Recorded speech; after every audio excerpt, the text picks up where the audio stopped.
So ang video po na ito ay para po doon sa mga gustong mag-take ng IELTS, lalong-lalo na po yung mga aplikante po na gaya ko.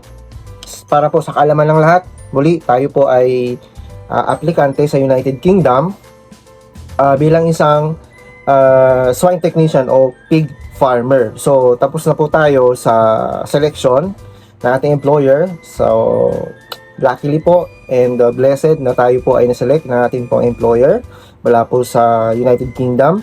And then nakapag-undergo na rin po tayo ng medical last year and TB test, lalo na yung TB test, yun yung pinakamahalaga po kung pupunta po tayo ng United Kingdom. And then luckily rin po and blessed na naipasa po natin lahat ng yon. And nung nakaraan lamang po, nag-take po tayo ng IELTS exam. So ang IELTS exam po ay pinapa-require ng tawag dito, mga English countries gaya ng United States, United Kingdom, Australia, Canada and the like, para po ma-measure po nila or para po makita po nila yung katunayan na tayo po ay capable na makapagsalita and makapag-communicate ng English sa kanila. So tayo po ay nag-take ng IELTS exam last January 10. Bali, UKVI, IELTS exam po siya since sa United Kingdom po tayo pupunta. And nung nakaraang January 10 lang po. So, nag-book po ako ng exam last December. So, bali 2 weeks lang po yung preparation po natin. So, hindi rin po ako nag-enroll sa kahit anumang review center prior po sa atin pong scheduled exam. So, ang ginawa ko lang po ay self-review. Pinanood po yung mga free na mga resources po online, gaya ng YouTube. Then, practice test na rin po. Yan. And then, syempre, prayer kay Lord. Kaya po tayo pinalad na pumasa. So, actually, pumasa po tayo. Ayan. So, ang required po na band score po kasi ng aming employer, depende po kasi sa employer at saka depende po sa skills kung ilang band score dapat ang kailangan o yung tinatawag na overall score. So sa amin po 4 lang po ang kailangan. So sa mga band score po per category ng IELTS exam, meron po kasi tayong mga categories na tinatawag. We have speaking, writing, listening and ano isa? Reading. Yan. So, bali 4 po na category. So, dapat sa 4 na category na yon, makakuha ka ng at least 4 na band score each category. So, hindi yan bababa dapat sa 4. Kapag bumaba sa 4, kahit isang band lang or isang category lang, yung like for example, nag 3.5 ka sa reading and the rest, na ipasa mo naman, bagsak po. Uulitin po natin yon, yung IELTS mo natin. And then sa ibang skills din naman po, mas mataas. May 5 dapat, may 6, may 7. And if I'm not mistaken po, sa mga nurses, I think 7 po yata ang kailangan po nilang overall band score para po ma-qualify sa pagpunta sa United Kingdom. And then sa amin po, 4. So mamaya po, re-reveal po natin yung atin pong band score. Yan, hindi naman po kataasan. Average lang since hindi naman po tayo kagalingan sa English. So yung atin pong IELTS exam, UKVI general training ay computer based po yung inavail po natin. Meron po kasing dalawang klase ng exam kapag nag-take po tayo ng IELTS, either computer based or paper based. So sa kagandahan po ng computer based, kapag tricky ka na tao or magaling ka sa computer, mas advantage po kapag avail ka ng computer based. Pero kung hindi naman, then go for paper based naman. So sa computer based po, ang kagandahan pa rin doon ay mas mabilis na malalaman yung result. Nasa 3 to 5 working days malalaman mo na yung result, compared po doon sa paper based na aabot po ng 13 working days bago po natin malaman yung result. So, masyado pong malaki yung difference. But then again, kapag hindi po tayo computer savvy or hindi po tayo techie na tao, wag po nating pilitin na mag-computer computer based. So, mag-paper based na lang po tayo para masigurado po. So kasi po tayo medyo ano naman tayo, computer literate, kaya po inavail po natin yung computer base po nila. So after 3 days, 3 days, magsasend po sila ng online result sa email po natin. Yan, makikita mo doon, malalaman mo kung ano, kung meron na yung result. Then magsasend sila ng parang link, tapos i-open mo yon para ma-access mo yung result po nung exam mo. Pero hindi po yun valid, ano po, parang ano lang, parang malalaman mo lang online yung result ng exam mo. Pero yung mismong TRF na tinatawag natin, isesend po yun through courier. Yan, gaya ng LBC, ganun po. So, kung nasa province po kayo, isesend po yan through courier. Pero kapag Manila po yung address ninyo, for pick up po. So, kanina po, galing po ako ng LBC para po i-receive yung aking TRF. Yan. So, sinend po ito ng testing center ko po, which is ang IDP, Philippines. Yan. So, Ortigas, naka-base. So, ito po, nakuha na natin. So, hindi ko pa po ito nabubuksan, hindi ko pa na-unbox. Unbox ba? Hindi naman ito box, di ba? Na-unwrap pala. So, hindi ko na-unwrap. Yan. Pero alam ko na po yung result ko po. Since sabi ko nga kanina, nauna na po yung yung online na result. So, alam ko na po yung result. Pero itong TRF mismo, ito po kasi yung isa-send po o ibibigay sa agency para po ma-send nila sa or magamit po nila sa visa processing. So, ito po ang kailangan. So, simulan na po natin yung unwrapping. Hindi pa yung bukas.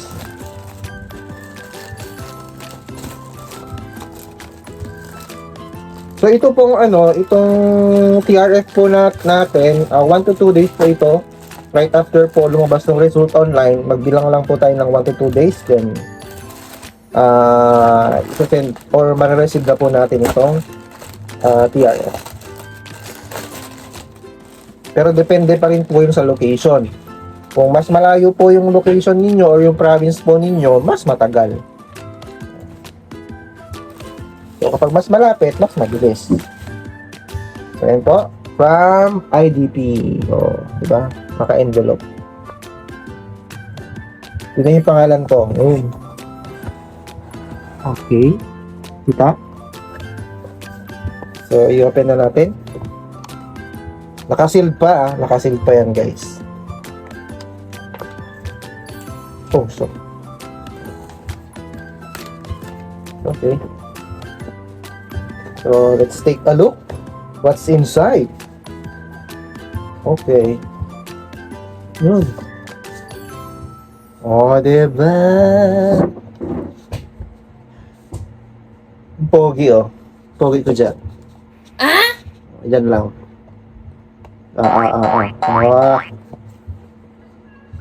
Okay. So, mamaya, i-reveal natin yung band score. Check lang natin kung ano yung itsura. Ba. Okay. So, ito na yung kabuuan ng ating band score. Ay, band score. Tawag dito, TRF form or yung tinatawag nating test report form. IELTS test report form. Ayan po. Kita po sa taas.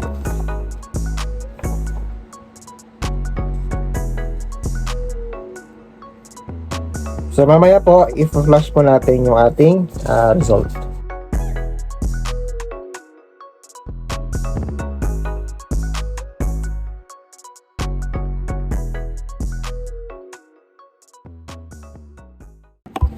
So, ayun po, nakita po natin yung atin pong band score per category. Yan. O score per category, nakita po natin. So, makikita nyo po roon na mababa po yung ating listening. So, ang nangyari po kasi sa listening, meron po akong ginawang pagkakamali. Yan. So, sa listening natin, 6.0, reading 6.5, writing 6.5, speaking 6.5, And overall band score 6.5 po. So pare-pareho siya. Namumuro. Then tong listening kasi, ang nangyari dito, ang parang ginawa ko dun sa second part nung exam, habang nakikinig ako, hindi ko napansin na meron pa palang mga succeeding questions dun sa kabilang side ng computer. Ngayon, hindi ko yung napansin. Ang alam ko, tapos na. So, ang ginawa ko, kinlik ko yung part 3. And then, nung kinlik ko yung part 3, huminto yung nagsasalita. And then, another, na naman, conversation yung narinig ko dun sa third part. So, ang nangyari, nung binalikan ko yung part 2, nakita ko yung mga hindi pa nasagutan. Nasa almost 6 yata, 6, 7, or 8 ganun na items na hindi ko pa nasagutan. Kasi nga, naklik ko yun, so nag-stop yung conversation. So, hindi ko na alam kung ano yung sasagot. Kaya ang ginawa ko na lang, kung ano na lang yung sinasagot ko dun sa 6 to 8 na items na yun. Kaya po yun, nagkaroon po tayo ng problema sa listening. But then again, thankful pa rin tayo kay Lord kasi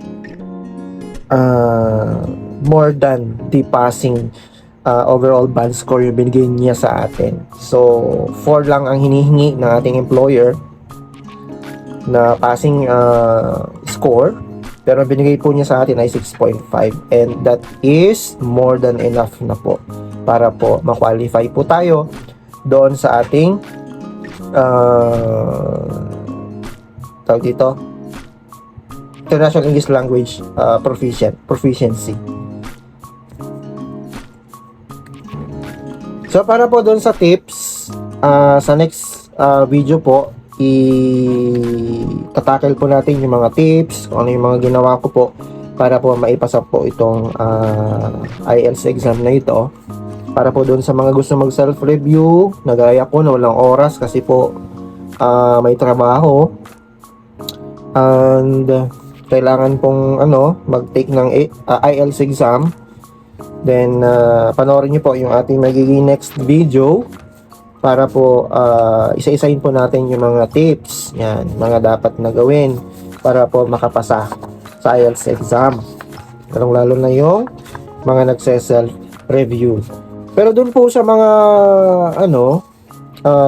hindi confident enough sa kanilang English fluency, or hindi naman po tayo lahat ay nakakaintindi ng maayos o nakakapagsalita ng maayos ng English, so better pa rin po mag-enroll po kayo ng review center para po sa IELTS. Kasi po sa review center, i-guide po talaga nila kayo. I-guide. And then maraming mga tips ang bibigay, ganyan. Tuturuan kayo. So, that ends our video for today. And hoping po na panoorin niyo po yung ating next vlog about po sa tips on how to pass an IELTS exam for those especially na mga nagse-self-review. So, with that, maraming salamat po at good day.